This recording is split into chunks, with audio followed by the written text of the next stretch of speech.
Spider-Man come out to play. Where is she?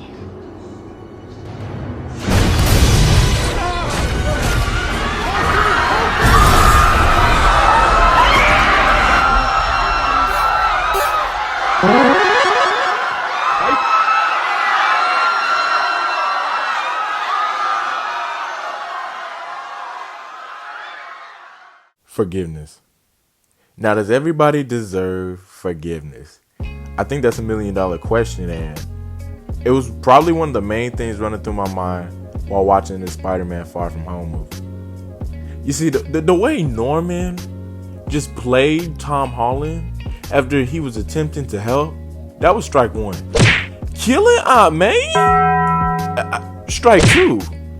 And then stabbing Tobey Maguire.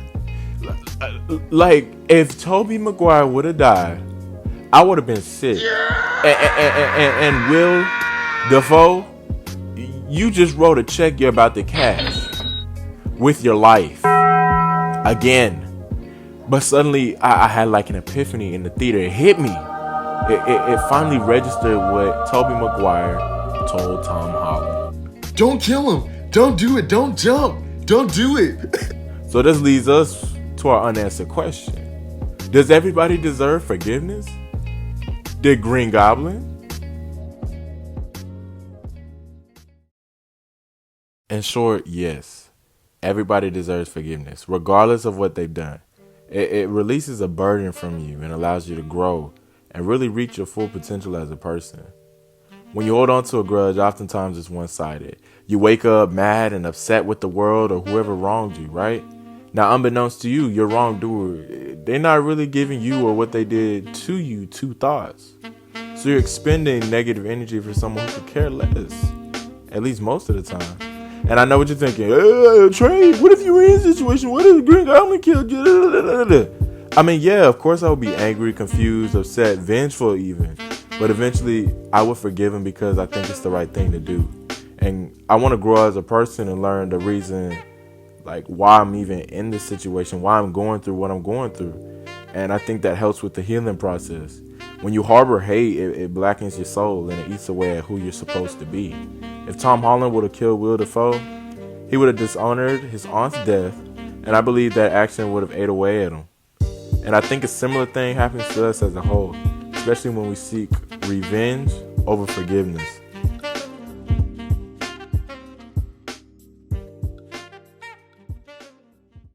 Okay, so I can only give you how to forgive somebody from a Christian perspective because I'm a Christian. And I think you have to trust God and seek him to help you forgive others, right? And when we put ourselves in Christ's shoes, we understand how often we mess up daily, right? And he constantly forgives us. No, killing somebody isn't the same as a white lie to us, but to God, sin is sin. And if we ask for forgiveness, he's faithful and just to grant it to us.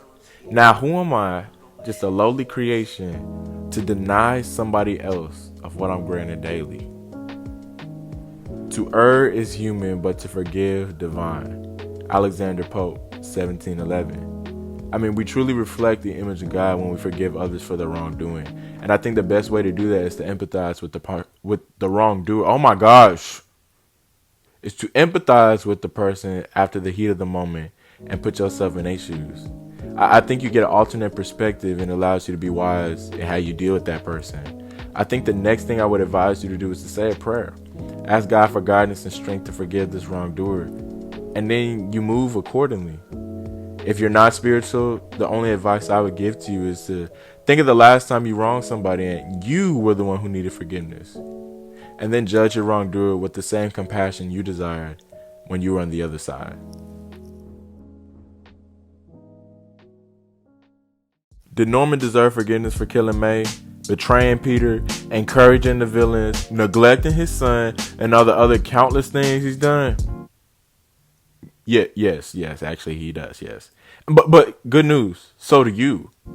Listen, by forgiving someone, you set an example for others, whether you're aware of it or not. Your actions can cause other people to do the same in their own lives or reflect within themselves how to better themselves in that department. I mean, this is the purpose of my YouTube channel. You know, I'm trying to help you become the best version of yourself that you can be. Perfect. In order to do that, you kind of have to forgive. Now, you might be saying, okay, Trey, I heard all this, but I mean, what's in it for me? Okay. Like, what happens after I forgive and they keep on doing me wrong? Da, da, da, da. Listen, you reap what you sow, right? What goes around comes around. There's consequences for every action that you do, good, bad, or indifferent. Now, Norman's actions weren't unpunished. If you think about it, his greed cost him his company, right? His lack of love for his son caused Harry to turn to his vices and ultimately perish.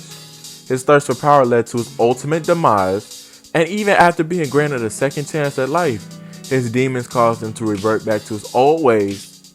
And I mean, ultimately, he was cured and completely eradicated his alter ego. Now, if Tom Holland would have killed Will Dafoe, I don't think he would have felt retributed. And I mean, right now, it might feel like you're losing after forgiving somebody who's wronged you consistently, but look, in the end, it's going to pay off. Don't continue putting yourself in a position where you can oh my gosh, y'all know I can't read my scripts. Let me try this again. This is going to be so hard to edit. Don't continue putting yourself in a position where you can keep getting played. Learn from your mistakes and then move accordingly.